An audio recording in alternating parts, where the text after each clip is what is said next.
અરવલ્લીના મોડાસાના શીણાવાડમાં પણ સાબર ડેરી સામે વિરોધ। સતત 5મા દિવસે ગામની ડેરીને તાળા મારવામાં આવ્યા। ગામમાં 300 સભાસદોનું 2500 લીટર દૂધની અહીં આવક હંમેશા થતી હોય છે, પરંતુ 5 દિવસથી અહીં ગામની ડેરીઓને તાળા છે, જેના કારણે અહીં દૂધની આવક ઘટી છે।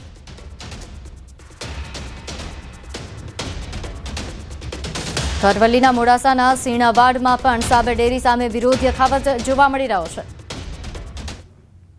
મોડાસાના શીણાવાડ ગામમાં જે પ્રકારે સાબર ડેરીના મામલે આક્રોશ છે પશુપાલકોમાં, તેઓ હવે તૈયાર નથી।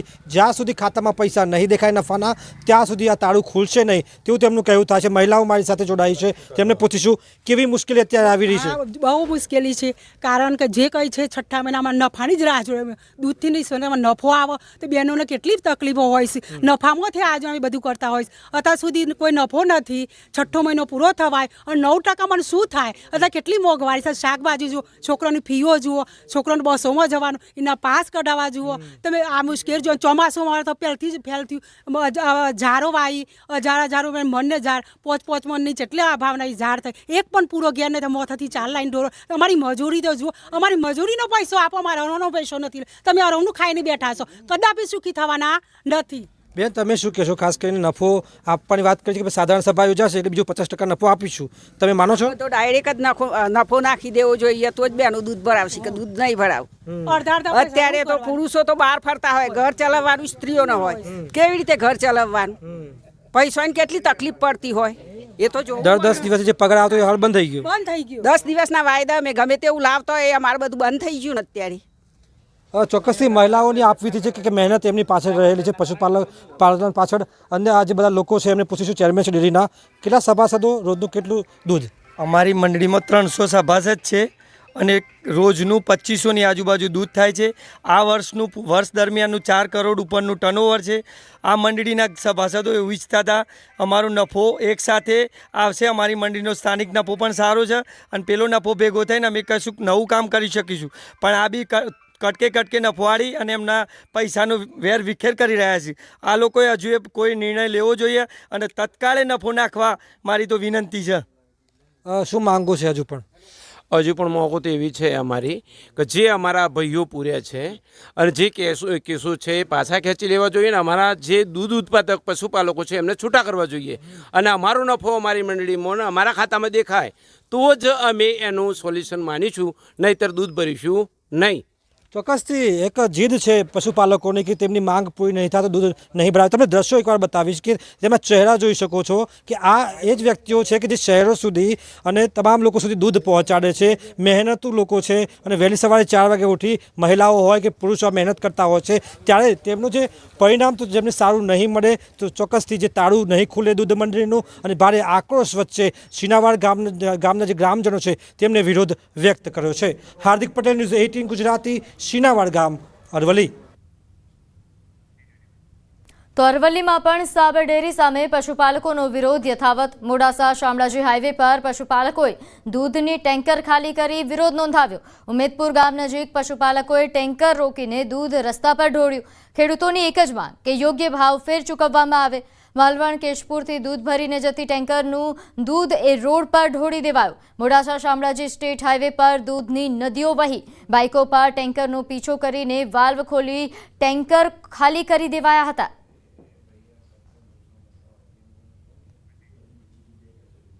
તો સાબરકાંઠા અરવલ્લીમાં આંદોલન વધુ ઉગ્ર બન્યું। પશુપાલકોની ડેરી સામે 20% ભાવફેરની માંગ સાબર ડેરી સામે થઈ રહી છે, ત્યારે પશુપાલકોનો વિરોધ હજુ પણ યથાવત છે। હાઈવે પર બે ટેન્કર રોકીને દૂધ રોડ પર ઢોળાયું। અમદાવાદ ઉદયપુર હાઈવે પર દૂધના ટેન્કરને રોક્યા। પશુપાલકોએ ટેન્કરના વાલ્વ ખોલીને દૂધ ઢોળી દીધું। જીવનપુરા નજીક રોડ પર દૂધ ઢોળી વિરોધ કરાયો। પશુપાલકોનો વિરોધ દિવસે ને દિવસે વધતો રહ્યો છે અને અત્યારે હાલ પણ તમે દ્રશ્યોમાં જોઈ શકો છો તે પ્રમાણે આ જગ્યા ઉપર જવાનપુરા પાટિયા પાસે જે દૂધની છે ગાડી 2 જેટલી ગાડી આ ખાલી કરવામાં આવી હતી। નેશનલ હાઈવે પર પણ દ્રશ્યોમાં જોઈ શકાય છે કે તે પ્રમાણે અત્યારે હાલ દૂધની નદીઓ વહી રહી છે। થોડી ક્ષણો પહેલાં જ અહીંયા જે દૂધની 2 જેટલી ટેન્કરો હતી 2 જેટલી ટેન્કરો ખાલી કરવામાં આવી હતી, તેના કારણે જે ટેન્કરમાંથી રહેલું તમામ દૂધ બહાર ઢોળાઈ ગયું હતું। આજે અત્યારે હાલ તો જેમ વરસાદી પાણીના ખાબોચિયા દેખાતા હોય છે તે પ્રમાણે અત્યારે હાલ તો હાઈવે પર દૂધના ખાબોચિયા દેખાઈ રહ્યા છે અને જે શ્વાન છે, શ્વાન પણ આ દૂધ આરોગી રહ્યું છે. એટલે કહી શકાય કે જે પશુપાલકોનો વિરોધ છે દિવસે ને દિવસે યથાવત રહ્યો છે. હજુ પણ ક્યાંક ને ક્યાંક અલગ અલગ જગ્યાઓ ઉપર જે વિરોધ જોવા મળી રહ્યો છે. જે પશુપાલકો જે એમનો ભાવ ફેરની માગણી લઈને આ વિરોધ દર્શાવ્યો હતો ને ત્યારથી જ જે નેશનલ હાઈવે જે અમદાવાદથી ઉદયપુરને જોડતો નેશનલ હાઈવે તે જગ્યાએ જવાનપુરના ચોકડીના પાટિયા ઉપર જ 2 જેટલી ગાડી ખાલી કરવામાં આવી હતી. ને જે દ્રશ્યોમાં જોઈ શકાય છે તે પ્રમાણે અત્યારે હાલ તો જે હાઈવે ઉપર પણ દૂધના ખાબોચિયા ભરાઈ ગયા છે.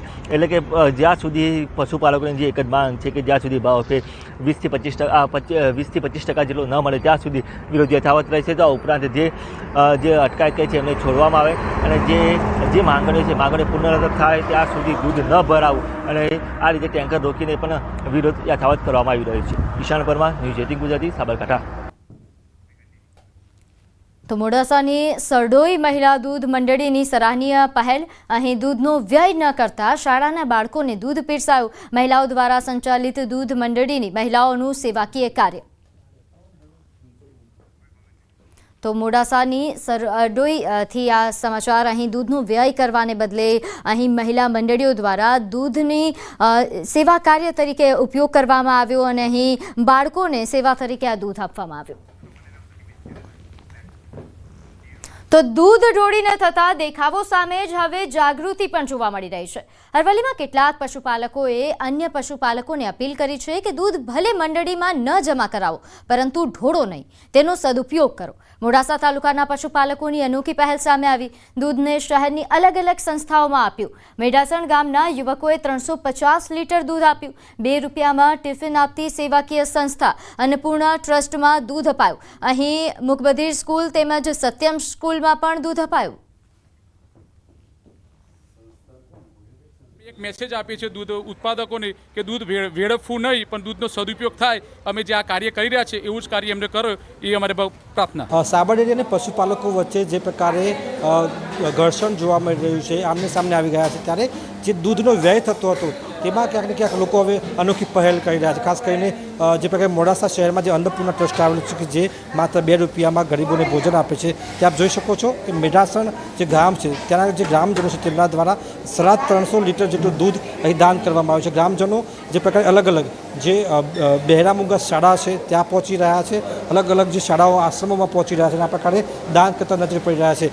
ન્યૂઝ 18ની પણ એક અપીલ છે કે જે પ્રકારે દૂધ ઢોળવામાં આવી રહ્યું છે, વેડફાટ કરવામાં આવી રહ્યો છે, તે ન કરતાં આ પ્રકારે જે ગરીબ લોકો છે અથવા જો જે આ જે પ્રકારના ટ્રસ્ટ છે ત્યાં આ દૂધ આપવામાં આવે જેથી તેનો સદુપયોગ થઈ શકે. હાર્દિક પટેલ, ન્યૂઝ 18 ગુજરાતી, અરવલ્લી. તો આગળ વાત કરીએ. કોંગ્રેસના પ્રદેશ પ્રમુખની કમાન ઓબીસીના અમિત ચાવડાને સોંપાઈ. ત્યારે હવે ભાજપના પ્રદેશ પ્રમુખને લઈને ચર્ચાએ જોર પકડ્યું છે. ભાજપમાં હવે બક્ષીપંચ સમુદાયના પ્રદેશ પ્રમુખ આવે તેવી અટકળો તેજ બની. હાલ દેવુસિંહ ચૌહાણ, જગદીશ વિશ્વકર્મા, ઉદય કાનગડનું નામ પ્રદેશ પ્રમુખના રેસમાં ચર્ચામાં છે. ત્યારે બક્ષીપંચ મોરચાના પ્રમુખ મયંક નાયક, પૂર્વ કેબિનેટ મંત્રી અર્જુનસિંહનું નામ પણ ચર્ચામાં છે. ભાજપમાં 1990થી 2024 સુધીમાં 3 પાટીદાર અને 3 ક્ષત્રિય સમાજના લોકોને પ્રતિનિધિત્વ મળ્યું છે. ક્ષત્રિય સમાજના શંકરસિંહ વાઘેલા, રાજેન્દ્રસિંહ અને વજુભાઈ વાળા પ્રદેશ પ્રમુખ રહી ચૂક્યા છે. જ્યારે પાટીદાર સમાજમાંથી પરસોત્તમ રૂપાલા, આરસી ફળદુ અને જીતુ વાઘાણી પ્રદેશ પ્રમુખ રહી ચૂક્યા છે. તો હાલ જે રીતે સમાચાર મળી રહ્યા છે, નોંધ્ય છે કે કોંગ્રેસના પ્રમુખની જાહેરાત થયા બાદ હવે ચર્ચાઓએ જોર પકડ્યું છે. અહીં ખાસ કરીને જો વાત કરવામાં આવે, ભાજપમાં હવે બક્ષીપંચ સમુદાયના પ્રદેશ પ્રમુખ આવે તેવી અટકળો તેજ બની છે. હાલ જે નામો ચર્ચામાં ચાલી રહ્યા છે, જેમાં ઘણા નામો છે, જેમાંથી ખાસ કરીને બક્ષીપંચના જે નેતાઓ છે તેમની પસંદગી થાય તેવી પણ ચર્ચાઓ.